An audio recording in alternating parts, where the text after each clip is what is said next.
శ్రీకృష్ణ పరమాత్ముడు చెప్పిన ఈ మాటలు నాకు నిజమే అని అనిపిస్తున్నాయి. ఒక్కసారి మీరు కూడా వినండి.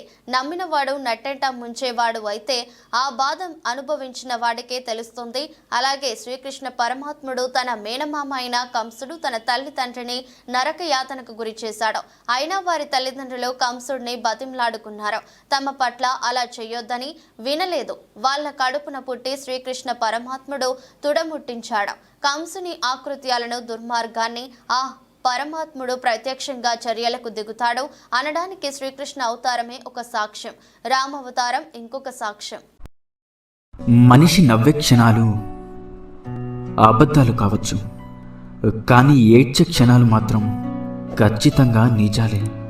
కఠినమైన జీవిత సత్యం ఏంటంటే ఆరుబయట గడ్డి పెరిగినంత త్వరగా తులసి చెట్టు పెరగలేదు. అలాగే మోసం చేసినవాడు అభివృద్ధి చెందినంత వేగంగా మంచివాళ్ళు అభివృద్ధి చెందలేరు కాదంటారా? విలువలేని ప్రేమను నువ్వు ఎంత ప్రేమించినా చివరికి నీకు ఆ విలువే లేకుండా పోతుంది. కాబట్టి నీ విలువను తగ్గించే ఏ బంధాన్ని కూడా విలువగా చూడకు. జీవితంలో సంతోషంగా ఉండాలి అంటే కావలసింది ఆస్తులు అంతస్తులు కాదు. నీకు నేనున్నాను అని ధైర్యం చెప్పేవారు ఉంటే జీవితం అంతా సంతోషంగా జీవించగలం. ఈ రోజుల్లో బంధం అనేది తామరాకు మీద నీటి బిందువు లాంటిది. అది ఎప్పుడు జారిపోతుందో ఎవరికీ తెలియదు. అందుకే ఎవరి మీద ఎక్కువగా ఆశలను పెంచుకోకు. ప్రశాంతంగా జీవించండి. ఒక్కరోజు దాటితేనే విరిగిపోయే పాలల్లో ఎన్నాళ్ళైనా పాడవని నెయ్యి దాగి ఉంటుంది. వ్యక్తిలో లోపాలను చూడడం మానేసి ఆ లోపాల వెనుక అద్భుత గుణాలను గుర్తించగలిగితే మనం కూడా ఒక అద్భుతమే అవుతాం. నమ్మితే ప్రాణం ఇస్తామంటారు. ప్రాణం ఇవ్వాల్సిన అవసరం లేదు. ప్రాణం ఉన్నంత వరకు నమ్మక ద్రోహం చేయకుండా ఉంటే చాలు కాదంటారా? మన దగ్గర ఎంత డబ్బైనా ఉండవచ్చు, కానీ అవతల వారిని చులకనగా చూసే జబ్బు మాత్రం ఉండకూడదు. ఆత్మాభిమానం ఉన్నవాళ్ళు తమకు అవమానం జరిగితే అప్పుడు ఏమీ చేయలేకపోయినా జీవితంలో మాత్రం ఎప్పుడూ మర్చిపోరు. ప్రతి ఒక్కరికి తమ తమ భావోద్వేగాలుంటాయి. ఎవరిని నొప్పించకుండా మాట్లాడటం నేర్చుకోండి. కోపంలో వచ్చిన మాటను పట్టించుకుంటే మనసు విరిగిపోతుంది. అదే కోపం వెనుక ఉన్న బాధను అర్థం చేసుకుంటే ఆ బంధం నిలబడుతుంది. అలా ఉండగలగడానికి మనకు కావలసిన ఆయుధాలు 2: నవ్వు, అలాగే మౌనం. చిరునవ్వుతో చాలా సమస్యలు పరిష్కరించుకోవచ్చు, అలాగే మౌనంతో చాలా సమస్యలు రాకుండా చూసుకోవచ్చు. గుర్తుంచుకోండి, జీవితం అంటే ఇంతేనా అని ఇప్పుడు అనిపించవచ్చు, కానీ ఒక వయసు వచ్చాకే అర్థమవుతుంది. నువ్వు మోస్తున్న బాధ్యత, నిన్ను నమ్ముకున్న మనుషులు, నిన్ను పరిగెత్తేలా చేసే ఏదో ఒక అవసరం.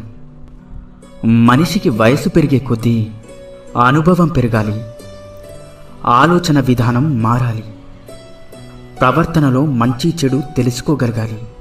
అప్పుడే మనిషికి విలువైన గౌరవం, సమాజంలో మంచి వ్యక్తిగా గుర్తింపు లభిస్తుంది. ఈ ఒక్క విషయాన్ని జీవితంలో ఎప్పుడూ మర్చిపోకండి. నువ్వు ఎంత విసిగిస్తున్నా ఓపికతో ఉండే హృదయం విసిగిపోతే వాళ్ళు తీసుకునే నిర్ణయాలు చాలా కఠినంగా ఉంటాయి. అర్థమైందనుకుంటా. పరాయి వాళ్ళు ఒక మాట అంటేనే వాళ్ళని చూసినప్పుడల్లా ఆ మాట గుర్తొస్తూ ఉంటుంది. ఇక సొంత వాళ్ళు అంటే ఆ మాట జీవితాంతం గుర్తుండిపోతుంది. కడుపు నిండిన వాడికి పెట్టిన అన్నం, సముద్రంలో కురిసిన వర్షం, ధనవంతునికి ఇచ్చిన బహుమానం, పగలు వెలుగుతున్న దీపం, బంధనాలు లేని బంధం, అసమర్థులతో వ్యాపారం, హద్దులు లేని స్నేహం, నిజాయితీ లేని ప్రేమ, ఇవన్నీ బూడిదలో పోసిన పన్నీరు లాంటివి. అంతా వ్యర్థమే. సంపాదిస్తున్నంతకాలం మనం అందరికీ ఆత్మీయులమే. ఒక్కసారి సంపాదించడం ఆగిపోతే సొంత ఇంట్లో కూడా పరాయి వాళ్ళమైపోతాం. బంధం తెగిపోతుందని తెలిసినా సరే నిజమే చెప్పండి. అబద్ధాలు చెప్పి నమ్మకం మాత్రం పోగొట్టుకోకండి. ఎందుకంటే తెగిన బంధం ఎప్పుడైనా తిరిగి కలవవచ్చు, కానీ పోయిన నమ్మకం మాత్రం ఎప్పటికీ తిరిగి రాదు.